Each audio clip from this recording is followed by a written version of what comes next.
Have you ever realized how much noise fills our lives today? Not only the noise around us, but the noise within us. Our minds keep talking without pause, worrying, planning, comparing, replaying, imagining. Here is a simple truth. An overactive mind is like muddy water. When it is disturbed, nothing looks clear. But when the water becomes still, it reflects everything perfectly. This is the story of a man who discovered the quiet power of a peaceful mind and how that discovery transformed his life. In a quiet town near the hills lived a hard-working man named Michael. He owned a small furniture shop and was known for his dedication. Every morning he opened his shop before sunrise and closed it late in the evening. From the outside, he seemed responsible and disciplined, but inside his mind was restless.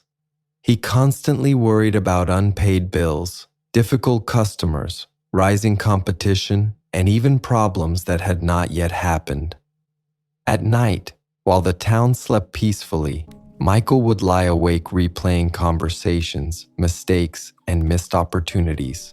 "If only I could silence my thoughts," he often whispered to himself. One afternoon, after losing his biggest client, the pressure became too much. His hands trembled, his head ached, and his chest felt tight.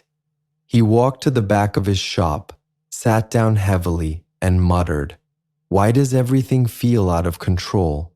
At that moment, an elderly man named Mr. Robert entered. He was a gentle soul who often stopped by for tea, and conversation. Seeing Michael's pale face, he asked softly, "What burdens you, my friend?" Michael sighed deeply. "My mind never stops. I try to solve everything, but the more I think, the worse I feel." Mr. Robert smiled with understanding. "Come with me tomorrow morning," he said. "I want to show you something."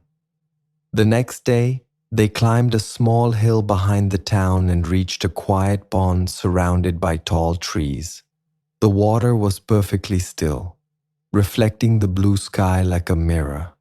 Without speaking, Mr. Robert picked up a stick and stirred the water. Instantly, ripples spread across the surface, and the reflection disappeared. He looked at Michael and said, "This pond is your mind. When it is calm, it reflects life clearly. But when it is constantly disturbed, all you see is confusion."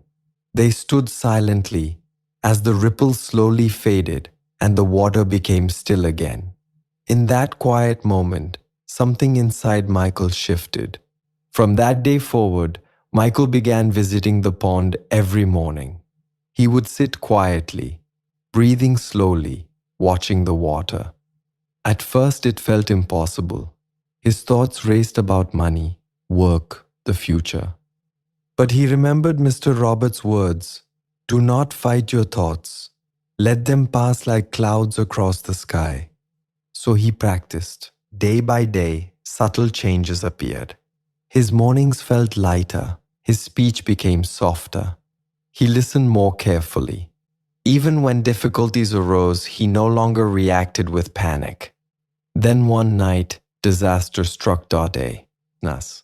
Fire broke out in his shop. Neighbors rushed to the scene expecting to find Michael overwhelmed with grief. Instead, they saw him sitting calmly at a distance, watching the flames rise into the dark sky. A friend shouted, "How can you sit there so peacefully? You've lost everything." Michael replied gently, "I've lost wood and tools, not my peace. I can rebuild the shop, but if I lose my mind, I lose far more." The people around him witnessed a different kind of strength that night. Not physical strength, not loud courage, but inner steadiness. In the months that followed, Michael rebuilt his business stronger and better than before. He worked patiently, treated customers kindly, and slowly his shop flourished again. But more than his furniture, people admired his calm nature. Many would ask, "How did you remain steady when everything fell apart?" Michael would take them to the pond and say, "When your mind is quiet, you can find clarity even in chaos." So remember this, life will always throw stones into your pond. Problems will come, Situations will shake you, but if you learn to remain still within, your clarity will return. A calm mind does not mean a life without storms. It means having the strength not to drown in them. If this story resonated with you, know this peace is not something you must search for. It already lives inside you, waiting for silence to uncover it. Sometimes, all it takes is a moment of stillness to change a restless life.